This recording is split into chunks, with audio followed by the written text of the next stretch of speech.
ಇಡೀ ಈ ಒಂದು ಸಮಾಜೋತ್ಸವ ಇಡೀ ದೇಶದಲ್ಲಿ ಲಕ್ಷಾಂತರ ಜಾಗಗಳಲ್ಲಿ ಆಗೋದಿದೆ. ಕರ್ನಾಟಕದಲ್ಲಿ ಸುಮಾರು 1,500 ಈ ರೀತಿ ಸಮಾವೇಶಗಳು ಆಗೋದಿದ್ದಾವೆ. ನಮ್ಮ ಒಂದೊಂದು ವಸತಿ ಕ್ಷೇತ್ರದಲ್ಲಿ ಈ ತರ ಸಮಾವೇಶ ಮಾಡಬೇಕು, ಹಿಂದೂ ಸಮಾಜದ ಜಾಗೃತಿಗೋಸ್ಕರ ಕೆಲಸ ಮಾಡಬೇಕು ಅಂತ ನಮ್ಮ ಪ್ರಯತ್ನ. ಹಿಂದೂ ಸಮಾಜ ಜಾಗೃತಿ ಯಾಕಪ್ಪ ಅಂತಂದ್ರೆ, ಇವತ್ತು ಪ್ರಪಂಚದ ಒಟ್ಟು ಈ ಅಶಾಂತಿ, ದೌರ್ಜನ್ಯಗಳು, ಕೊಲೆ, ಸುಲಿಗೆ ಇವೆಲ್ಲ ಏನು ನಡೀತಾ ಇದೆ ಪ್ರಪಂಚದಲ್ಲಿ, ಅದಕ್ಕೆ ಒಂದೇ ಒಂದು ಉತ್ತರ ಅಂದ್ರೆ ಅದಕ್ಕೆ ಭಾರತ ಒಂದು ಶಾಂತಿ ದೂತ ರಾಷ್ಟ್ರ. ಇಡೀ ಇತಿಹಾಸದಲ್ಲಿ, ಪ್ರಪಂಚ ಇತಿಹಾಸದಲ್ಲಿ ಭಾರತ ಯಾವತ್ತೂ ಕೂಡ ಇನ್ನೊಂದು ದೇಶದ ಮೇಲೆ ಆಕ್ರಮಣ ಮಾಡಿಲ್ಲ, ಇನ್ನೊಂದು ಮತಗಳ ಮೇಲೆ ಆಕ್ರಮಣ ಮಾಡಿಲ್ಲ. ಇದು ನಮ್ಮ ವಿಶೇಷತೆ. ನಾವು ಇವತ್ತು ಪ್ರಪಂಚದಾದ್ಯಂತ ವಸುದೈವ ಕುಟುಂಬಕಂ, ನಾವೆಲ್ಲರೂ ಕೂಡ ಸಹೋದರರು ಅನ್ನುವಂಥ ಭಾವನೆಯನ್ನ ನಾವು ಇವತ್ತು ಬೆಳೆಸಬೇಕಾಗಿದೆ. ಇವತ್ತು ಅವಶ್ಯಕತೆ ಇದೆ. ಆ ದೃಷ್ಟಿಯಲ್ಲಿ ಭಾರತ ಸಾಗ್ತಾ ಇದೆ. ನಮಗೆ ಎಲ್ಲರಿಗೂ ಗೊತ್ತಿರತಕ್ಕಂಥ ಒಂದು ವಿಶೇಷ ಅಂತಂದ್ರೆ ಯೋಗ ಇವತ್ತು ಪ್ರಪಂಚದಲ್ಲಿ ಎಲ್ಲ ಕಡೆಗೆ ಪ್ರಶಸ್ತ ಇದೆ. ಅದರ ಮೂಲಕ ತಮ್ಮ ಯೋಗಾಧಾರಿತ ಜೀವನವನ್ನು ಅಳವಡಿಸ್ಕೊಳ್ತಾ ಇದ್ದಾರೆ. ಅಂದ್ರೆ ಎಲ್ಲ ಮತ ನಂಬಿಕೆಗಳನ್ನ ಹೊರತಾಗಿ ಕೂಡ ನಾವು ದೇವರ ಆರಾಧನೆಯನ್ನ ಈ ರೀತಿ ಯೋಗದ ಮೂಲಕ ಮಾಡಬೇಕು ಅನ್ನೋದಾಗಿದೆ.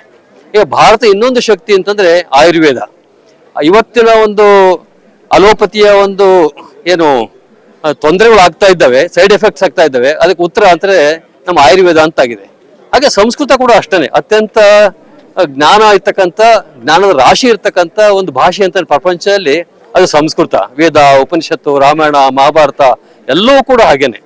ಹಾಗಾಗಿ ಈ ಜ್ಞಾನ ಭಂಡಾರವನ್ನ ನಾವು ವಿಶ್ವಕ್ಕೆ ಪರಿಚಯ ಮಾಡಿಸ್ಬೇಕು ಅನ್ನುವಂಥದ್ದು ಬಹಳ ಮುಖ್ಯವಾಗಿರ್ತಕ್ಕಂಥ ಸಂಗತಿ. ಅದಕ್ಕೆ ನಮ್ಮ ಹಿಂದೂಗಳು ಇನ್ನೂ ಅಷ್ಟು ಜಾಗೃತರಾಗಿಲ್ಲ ಈ ವಿಷಯದಲ್ಲಿ. ಆ ಹಿಂದೂಗಳು ನಾವೇನು, ನಮ್ಮ ಶಕ್ತಿ ಏನು, ನಮ್ಮ ಸಾಮರ್ಥ್ಯ ಏನು ಅನ್ನುವಂಥ ಒಂದು ಪರಿಚಯವನ್ನ ನಾವು ಮಾಡಿಸ್ಬೇಕಾಗಿದೆ. ಆ ಹಿನ್ನೆಲೆ ಒಳಗೆ ರಾಷ್ಟ್ರೀಯ ಸ್ವಯಂ ಸೇವಕ ಸಂಘದ ಸ್ಥಾಪಕರು ಡಾಕ್ಟರ್ ಕೇಶವ ಬಲ್ಲಿರಾಮ್ ಹೆಡ್ಗೇವಾರ್ ಅವರು 1925ರಲ್ಲಿ ರಾಷ್ಟ್ರೀಯ ಸ್ವಯಂ ಸೇವಕರನ್ನ ಸ್ಥಾಪನೆ ಮಾಡಿದ್ರು. ಅದಕ್ಕೆ 100 ವರ್ಷ ಈಗ.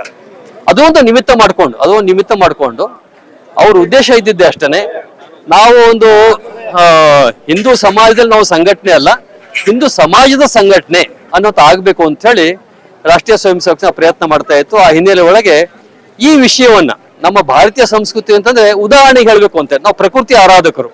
ನಾವು ಯಾವುದೇ ರೀತಿಯ ಉದಾಹರಣೆ, ಸೂರ್ಯನ ಆರಾಧನೆ ಮಾಡ್ತೀವಿ. ಇತ್ತೀಚೆಗೆ ಈ ತಿಂಗಳೇ ರಥಸಪ್ತಮಿ ಆಚರಣೆ ಮಾಡಿದ್ವಿ. ನಮಗೆ ಸೂರ್ಯ ಭಗವಂತ. ನಾವು ರಾಮದೇವರ ಮುಂದೆ ನಿಂತಿದ್ವಿ. ನಾವು ರಾಮ ದೇವರಿಗೆ ಕೂಡ ಅವರು ಸೂರ್ಯನ ಆರಾಧಕರು, ಸೂರ್ಯ ವಂಶಸ್ಥರು. ಅವರು ಸೂರ್ಯನೇ ಆರಾಧನೆ ಮಾಡ್ತಾ ಇದ್ರು. ಹೀಗೆ ನಾವು ಗಾಳಿ, ಬೆಳಕು, ಅಗ್ನಿ ಇತ್ಯಾದಿ ಎಲ್ಲ ನಾವು ಆರಾಧನೆ ಮಾಡ್ತಕ್ಕಂಥವ್ರು. ಅದೇ ಪ್ರಕೃತಿ ಆರಾಧಕರು ನಾವು. ಯಾವುದೇ ತರದ ಮತ ಇತ್ಯಾದಿ ಇಲ್ಲ ನಾವು. ಹಾಗಾಗಿ ವಿಶ್ವದ ಎಲ್ರಿಗೂ ಬೇಕಿದು. ಈ ಸಂದೇಶವನ್ನ ನಾವು ವಿಶ್ವಕ್ಕೆ ಮುಟ್ಟಿಸಬೇಕಾಗಿದೆ. ಆ ಹಿನ್ನೆಲೆ ಒಳಗೆ ಈ ತರ ಒಂದು ನಮ್ಮ ಹಿಂದೂಗಳಲ್ಲಿ ಜಾಗೃತಿ ಆಗ ಮೊದಲು ಈ ತರ ಹೇಳ್ತಕ್ಕಂಥ ಶಕ್ತಿ ಸಾಮರ್ಥ್ಯ ನಮ್ಮ ಪ್ರತಿಯೊಬ್ಬ ಹಿಂದೂಗಳಲ್ಲಿ ಬರಬೇಕು. ಆ ದೃಷ್ಟಿ ಒಳಗೆ ಈ ತರ ಸಮಾವೇಶಗಳನ್ನ ಇಡೀ ದೇಶಾದ್ಯಂತ ನಾವು ಮಾಡ್ತಾ ಇದ್ದೀವಿ. ಇದು ಹಿಂದೂ ಜಾಗೃತಿಯ, ವಿಶ್ವಶಾಂತಿಯ ಸಂದೇಶವನ್ನು ಬೀರ್ತಕ್ಕಂಥ ಒಂದು ಕೆಲಸ ಇದು.